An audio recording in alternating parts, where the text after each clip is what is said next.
Secretary Rusk, Your Excellencies, honored members of Congress, distinguished guests, ladies and gentlemen. This is a very reassuring and hopeful moment in the relations among nations. We have come here today to the East Room of the White House to sign a treaty which limits the spread of nuclear weapons. More than 55 nations are here in Washington this morning to commit their governments to this treaty. Their representatives are also signing today in Moscow and London.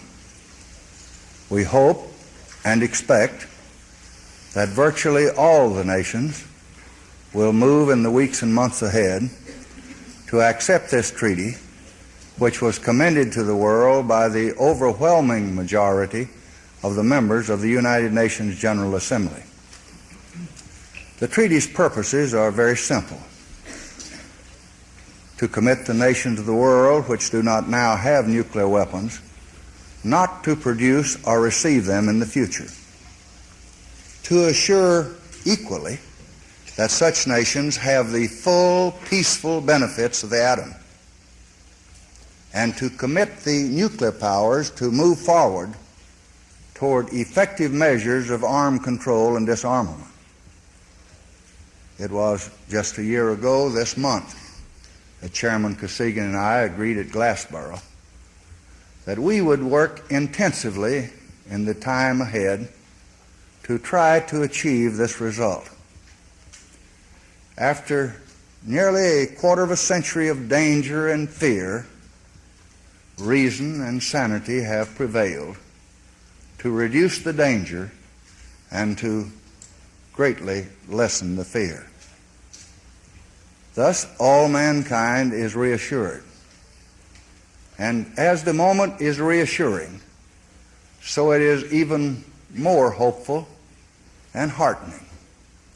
For this treaty is evidence that amid the tensions and the strife and the struggle and the sorrow of these years, men of many nations have not lost the way or have not lost the will toward peace.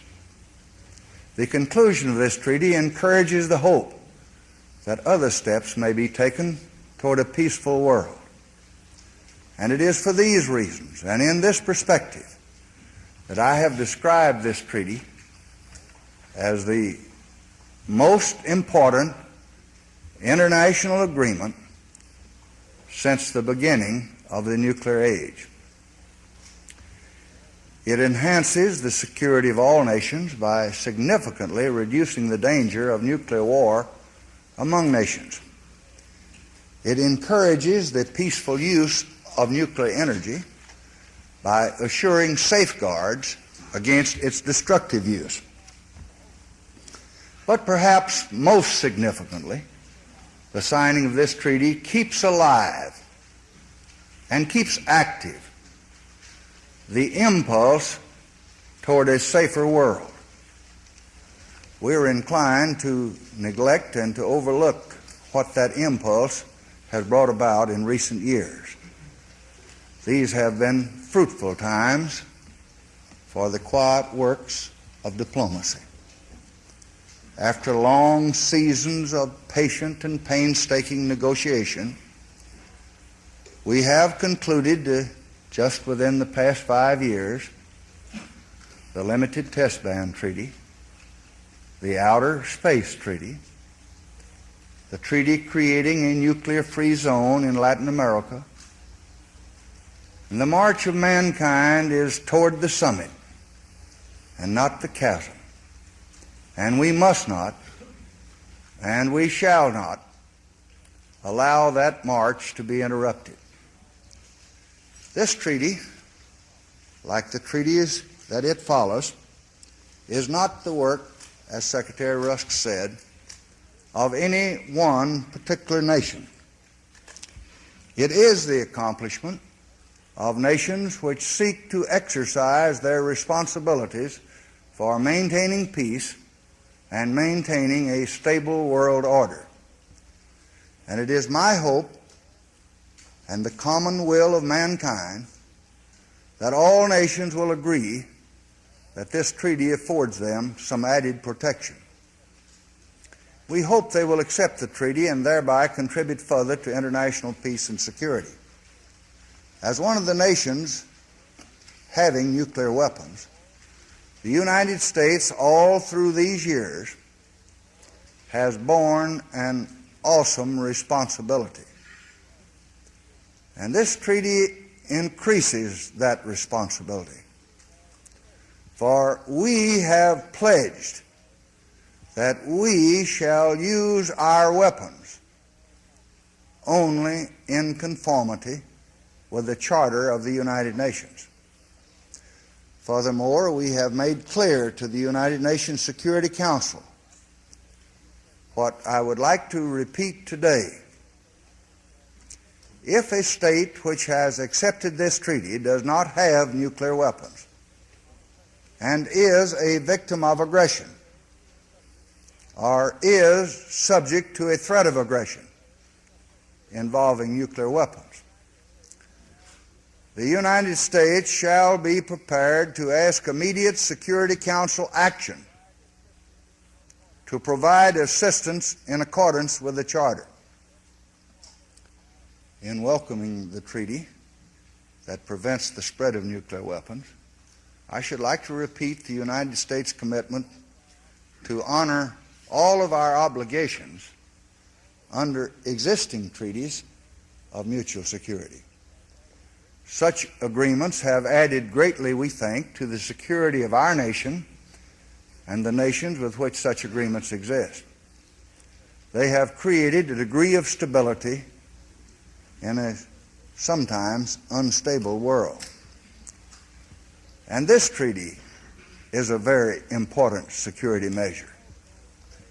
But it also lays an indispensable foundation for expanded cooperation in the peaceful application of nuclear energy, for additional measures to halt the nuclear arms race. And we will cooperate fully to bring the treaty safeguards into being. And we shall thus help provide the basis of confidence that's necessary for increased cooperation in the peaceful nuclear field.